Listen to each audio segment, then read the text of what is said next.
March 2 വിശുദ്ധ Agnes. ബൊഹേമിയയിലെ രാജാവായ ഓട്ടോക്കറിൻ്റെ മകളായിരുന്നു Agnes. അവൾക്ക് 3 വയസ്സുള്ളപ്പോൾ ബൊലെസ്ലാസുമായും അവൻ മരിക്കുമ്പോൾ അവൾക്ക് 9 വയസ്സുള്ളപ്പോൾ ഫെഡറിക് രണ്ടാമൻ ചക്രവർത്തിയുടെ മകൻ ഹെൻറിയുമായും അവൾ വിവാഹനിശ്ചയം നടത്തി. ഓസ്ട്രിയയിലെ ഡ്യൂക്കിൻ്റെ മകളെ ഹെൻറി വിവാഹം കഴിച്ചപ്പോൾ അവൾ സന്തോഷിച്ചു. കാരണം അവൾ ദൈവത്തിന് സ്വയം സമർപ്പിച്ചിരുന്നു.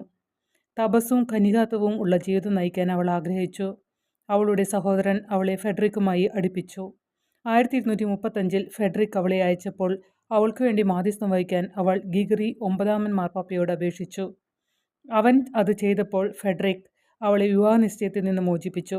1236 അവൾ പ്രാഗിലെ ഫ്രിയേഴ്സ് മൈനറിനായി ഒരു മഠം പണിതു. അതിൽ സെന്റ് ക്ലെയർസ് അയച്ച 5 കന്യാസ്ത്രീകൾ ജോലി ചെയ്തു. ആഗ്നസ് അവിടെ മൂടുപടമെടുത്തു. താമസിയാതെ അവൾ മഠാധിപതിയായി നാമകരണം ചെയ്യപ്പെട്ടു. അവളുടെ എളിമ, പാവപ്പെട്ടവർക്ക് വേണ്ടിയുള്ള സഹായം, ദാരിദ്ര്യത്തോടുള്ള അവളുടെ സമർപ്പണം എന്നിവയ്ക്ക് പ്രശസ്തയായി.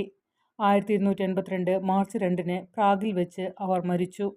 1989 ജോൺ പോൾ രണ്ടാമൻ മാർപ്പാപ്പ അവളെ വിശുദ്ധയായി പ്രഖ്യാപിച്ചു.